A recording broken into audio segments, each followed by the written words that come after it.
Welcome back, and thank you for tuning into our last podcast, Letting Go of Energy Zapping Humans. We hope you were able to use some or all of our advice and find your peace. We can't wait to share our stories in this episode of, are you ready, Christine? Talking about sex as an older woman.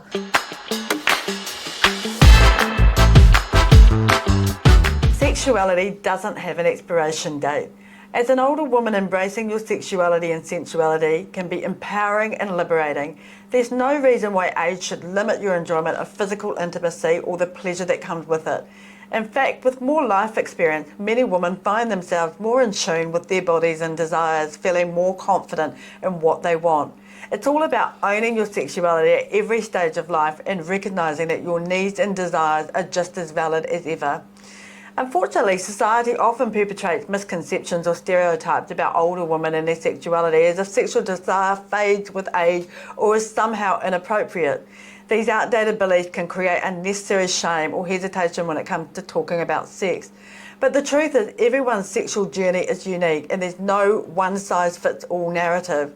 It's time to start normalising the idea that women can have these conversations and the right to enjoy a fulfilling sexual life. Open and honest communication with your partner or loved one or friends is key to ensuring that your sexual desires and needs are met. Don't be afraid to speak up about what you want or how your body has changed over time.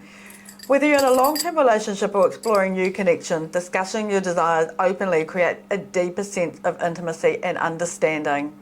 By fostering this level of communication, you not only feel more connected, but also more confident in embracing your sexuality as an older woman.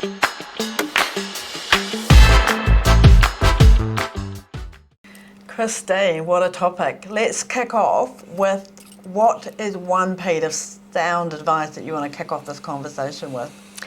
I've been thinking about this for a long time, because women don't talk to each other. Not about these things. We think we all do, but we don't. And I remember watching Oprah years and years and years ago, and she said every woman in their life needed a wise woman. And at the time I must have been very young, because she said the person needed to be over 50 to be a wise woman. I thought that was incredibly old, and who did I know that was over 50? So it was a long time ago. But it's absolutely true, because if we got into the habit of actually sharing really important information with each other, once you're over 50, you've experienced a hell of a lot with your body. And those kind of conversations are really important. And I can't believe it. Young people just automatically think that older people don't have sex. Well, run away now if you're our children or grandchildren, because I have to tell you, they do, and they still really like it, and it's a very important part of life. Oh, absolutely. I mean, we know that sex gives you the endorphins that you need to, just be happy and have enjoyment. There's a reason why, people that don't do it possibly are a little bit unhappy, and then there's a taboo subject of them seeking out additional ways to get that intimacy if they don't have a partner. Well, what's wrong with that? And who's judging them? I absolutely agree, and there are so many things that help us now. There are a lot of what they call bioidentical hormones that are very safe hormones that are made to mimic our own. You don't get them from your GP, because your GP usually knows nothing about it and throws you a prescription and says good luck out there. You find an integrated medicine doctor, and they're everywhere now, and they do know how to give you the right things. And you can continue to be very youthful and minimise those. Of course you age, but you minimise those changes that ruin things like your sex life. You don't have to. I was in hospital a few years ago. I was very ill with pneumonia, and I was lying in a bed, and there was an older woman over from me, and she kept on getting bladder infections. And a young doctor came to see her, and her family said, there must be something you can do to prevent them. And I heard the young doctor say, oh no, I'm sorry, there's nothing. I waited for her to go. I got out of that bed, and I went over and said, yes, there is. There's a cream called Ovestin cream. Yes. Every woman in the world should know about Ovestin cream. It's a very tiny amount of estrogen, and it keeps everything subtle and stretchy and fluid and just the way it should be. And it stops women, because we get bladder infections as we dry up when we get older. it stops it happening. It is the easiest way to fix it. And that young doctor had said to that poor woman who must have been about 85 and was in with a dreadful bladder infection, oh no, nothing, no, we haven't got anything to help you. Yes, we have. And we get that information by openly sharing about it with each other. What's wrong with talking about sex at any time in terms of its issues and its wonder? And what's wrong with talking about it when you're older? That if you love someone, the feeling doesn't go away and it makes you feel very close and secure and happy. And yep, and look, most of us do it. Yeah, and look, exactly. And most of us should be talking about doing it as well. Yes, we should. The reality is that there seems to be this taboo. It's like, we procreate, we have sex to procreate and have children, but actually, it's more than that. It's the connection that we have, and it's that feeling. It's kind of like I just don't understand why people don't want to talk about it. I mean, even if you look at social media, you see people putting up a post and they put it up anonymous.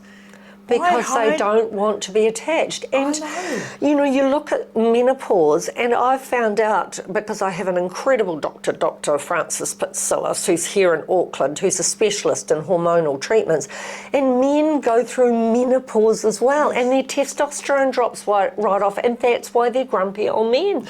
And she finds and she's not the only one, she finds how to replace that testosterone. And not only does it keep them interested sexually, but it takes away that grumpiness that they have where they go, I'm fine, nothing's wrong, when everything's wrong. Yeah. So we don't know that. People don't know that men have that same drop in hormones that we have. It happens over a different period of time, and it causes a lot of trouble in relationships because old men are quite grumpy, and that's the reason, and they don't want to admit it. No. So there are lots of things that help, and this is a reality in all of our lives, and we do need to start saying there's help out there, there's all kind of advice, and I'm going to give you tips that I've got. And that Ovestin cream is one of those tips. The Ovestin cream has been a lifesaver. I mean, ultimately I don't use it now, but there was a period of time when I was going through... Oh, you're still a child. You keep saying that, you're so kind. Plastic surgery is great. No, it's true though. But the reality is that the Ovestin has been a lifesaver for me because, I went through a period of, you might say perimenopause, for example, and that's the thing is, as women, we don't really know what is happening until we're going through it. I mean, menopause or perimenopause can appear in a whole vast of different 35. ways. Just went to the book launch of Frances Pitsillis last night in Well Woman, where she talks about hormones. Perimenopause starts at 35 and it affects the progesterone and it can ruin your life. It can cause suicidal thoughts, it causes marriage breakups, and all it is a doctor understanding, and a lot of them don't, understanding what you need and giving you not the hormone that's made in a medical company, but the one that imitates your own body. And it can revolutionise things overnight. But we don't know where to look for the information, and we never talk. I think we've really got to encourage women to talk to each other about it. I don't really want to be talking to a random bloke in the street, quite frankly, Catherine, so I'm not encouraging people to come up and ask me. If you're a man, go and find somebody else who can tell you. Well, you're going to have a whole lot of men coming up to you saying, hey, I'm that grumpy old man, and what can I get? I can say I'll send you to the testosterone doctor, but it is real. We need to share a whole lot more. There are all kinds of things, and you were talking about embracing the way you look when you get older. If you do hormone replacement, your body ages at a far lesser rate, and you've got to embrace what you are. We all have stretch marks, we all have cellulite, we all start to look a bit saggy at times. That's life. But it doesn't mean you're not beautiful anymore, or that you hide yourself away and you don't have a relationship. That's just silly. And you take away a really precious part of your life. Oh, absolutely. And I want to get back to the conversation that needs to happen. Like, you just talked about how things happen to men and women at different times. I mean, it's not just as you're older, it's also when you're younger. When there's a truth, a fact or fiction of that men mature later than women. or girls and boys I should say. But the reality is if you can talk with your partner, you know, like let's say you're the woman who doesn't want to be intimate, but your partner does, and then you get upset because he goes searching for something from somewhere else. Imagine if you just had that conversation, because there's ways and means that you can support each other's desires and needs without actually having to put yourself out there, but keeping yourself together. And that's the biggest issue that I want to put on the table today, is I see so many people straying because they can't have that conversation, or they're denying someone of their needs. I think that is absolutely accurate. And we have to be willing to talk about how you open that discussion, how you make it safe, because sometimes talking to your friend about it who's willing to talk, and you and I talk about all kinds of things, but you need someone, and usually there's a lot of people who are, you just have to instigate the conversation and say, do you have these issues? Is this happening to you? And it might have happened in the past, and you can then give realistic advice. But I think it is something that face a lot of people, and it's a time of ruin where people separate for exactly the reason you talk about. Someone goes looking for something somewhere else, which is understandable but tragic because it didn't need to happen. No. So yeah, I think it's not just about sexuality, it's about a whole range of things in terms of getting older and how people see us. You do become invisible at some stage when you're older, and one day you wake up to it, you know, you're joining into a conversation, no one's taking any notice of you, they're taking notice of everyone else, and you realise as you get older you have to establish your place in the scheme of things too. You can't let that push people aside because they're old. You know, you've got Granny sitting in a chair and you talk to her differently just because she's old. That's not right. I know, I had the most amazing conversations with my mum. She passed a couple of years ago, but, you know, right up until 89, she was talking about sexuality and the conversations she would have about, you know, certain members in the home. Oh, they're getting it on in the room over there. And she says, I'm not having a bar of it. But she was not ashamed of talking about it. I guess my biggest bugbear is the blame game. Yes. So I'm going over here because I'm not, you know, it's someone else's fault. But actually before you go over there, you actually need to have that conversation, and you need to say, hey, let's just say, you know, I'm in a relationship with Peter, but, you know, we weren't being intimate with each other. I'd be saying, look, you know, Peter, I need to do something about this. This is what I need. Where are you at? And what can we do together to make it work? Because, you know, the reality is for me to say I went over there because I wasn't getting it from Peter, I'm blaming him, but in actual fact it's nothing to do with him. I have to own my own behaviour, right? Again. I also think sexual compatibility is a big thing in a relationship, and people need to be able to talk about that. Like, some people today have very strong values and morals, and, you know, nothing happens before marriage, but you still need to be able to talk about it and what you believe and what you feel, because it can be a big shock if it goes wrong, and it can easily go wrong. So I think it is definitely something that we need to look at in a very broad way, and hormonal health is part of that, because not liking sex anymore can often be that those hormones have dropped right off, or never liking it can be that they were never at the right place in the first place, although it is also social conditioning.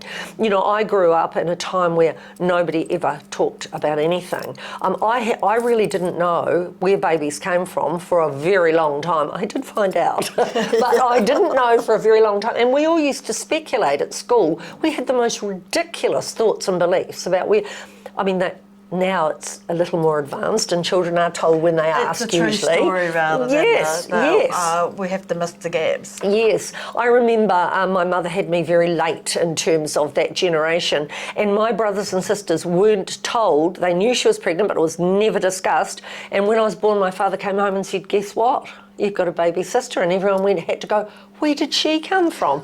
Isn't that the most ridiculous thing? Mum was putting on weight, right? Yes, and knitting for a baby that nobody ever talked about arriving. But that was the way it used to be. Thank the Lord, it isn't like that anymore. But we still have our silly taboos that we're either talking about it in a hideous way, which blokes can sometimes, and women can do, or we're not having real conversations about it. If I think about the girlfriend I'm having conversations with, and obviously their partners, I'm the one that pushes the boundary. You open it up and you ask the questions or make the statements. Yeah, on the weekend I said, why don't we go to Club Burlesque? And you would think that I said, let's go to a swingers club. Had I said one or the other, it wouldn't have mattered. I was opening a conversation, let's go have a night out. And it was just They were shocked. Well, yeah, they were all on board, but we're not going. We're not going. There's now been some different reasons for not to go, but the reality is, and they're a great bunch of girls, so they're gonna watch this. I love you, girls. I know that you really want to go, but I'm the one that pushes the envelope. I'm the one that starts the process. But I do have people in my world, family and friends, who have made me feel insignificant by what they've said by me starting those conversations. Right. And I'm like, no, that's on you, that's not about me. I appreciate it might not be for you, and maybe I might not need to have that conversation, but don't make me feel indifferent or there's something wrong with me for wanting to talk about sexuality or to raise conversations that are in a little bit of a different concept, you know? There isn't anything wrong. No. I mean, that's the silly taboos that we've put around it for some unusual reason. I still can't quite work it out. And it doesn't happen when you're young, but there seems to come some cut-off where you stop talking about it and it's just not acceptable anymore. And of course, it's not done. Yeah. It is. Do you know rest homes are a hive of activity? I've heard some shocking stories about what happens in rest homes. So do I. I've kind of seen it as well with going for a visit. But it's interesting. I mean, we're not talking about the news of doing dumpster diving to go and get things out of. Do you remember that news article in COVID in the cyclone, and they put all the vibrators into the dumpster bin, and people I didn't know. They were dumpster diving in to get the vibrators out, and I'm like, oh my God, you've now been caught on camera. But I guess coming back to sexuality, I mean, the key thing is that it is totally natural to have the conversations, and it's totally natural to want to be intimate, and it's totally natural to have a conversation about your needs. Absolutely. And what are the needs of the other person? And most of us have close groups of friends or family. I had my beautiful sister who I lost 2 years ago now. Her and I could talk about anything and everything, and we did. Yes. We always talked about that and millions of other things. She had a totally different attitude to me, and she'd say, oh, I'm 81, what a lot of rubbish people don't. I said, some people do. I used to be encouraging her, but she wasn't having a bar of it. And that's okay. You know, the most important thing is to have the conversation about it. Yeah. To be able to feel safe with someone, anyone, and there are some amazing practitioners out there that are specialising in exactly this. And if anyone can help, they can. But there are little things along the way that we can do for each other. Yeah, and we need to do it. Yeah, the tricks of trade. And just, so yours is Ovestin. Yep. Wise woman. Yep, and I take hormones, I take a full range of them, and I think I'm doing okay for 70. I do. For a young buck, I reckon I'm doing okay. I've still got... bloke, isn't it? Yeah, it is, but it means a lot of energy, so I still have a lot of energy. I think I'm doing okay. Yeah. Hey, well, look, I'm sure we can explore this topic a lot more at a later stage. We should. The key message is get talking about it. It's natural, it's part of life. And I know that many women have desires as well as men. And the reality is the more you talk about it, the likely it's going to happen. Yeah, and find that wise woman. If you're under 50... And wise man for a man as well. Yeah, absolutely. Although women give better advice usually than blokes. Sorry. I'm really sorry. That's terribly sexist. But when you think about it, blokes do beat around the bush a bit. There's that television program where they say, are you all right? And he goes, yeah. And then they go for a drive and they don't say anything else. And then they come back and go, thanks, that was a great talk, because they didn't say anything. Yeah. So women do give often better advice. Yeah, so if your bloke doesn't work, go to a woman. Absolutely, but I guess as women we can open up the conversation. We can. And we should be opening it up. And be supportive. And why would you not want to talk to your partner or husband and say, hey, is everything okay? Because, I'm missing out, or set up date night. Don't wait for the guy to do it. Do it yourself. you know. So, all kinds of ways. anyway, you can tell that Christine and I, we're all sorted in this space. So we're going to wrap this session Shocking up. and all as that is. Yeah, before we start talking about things that we probably do want to. But look forward to the next session, Christine. Me too, Catherine.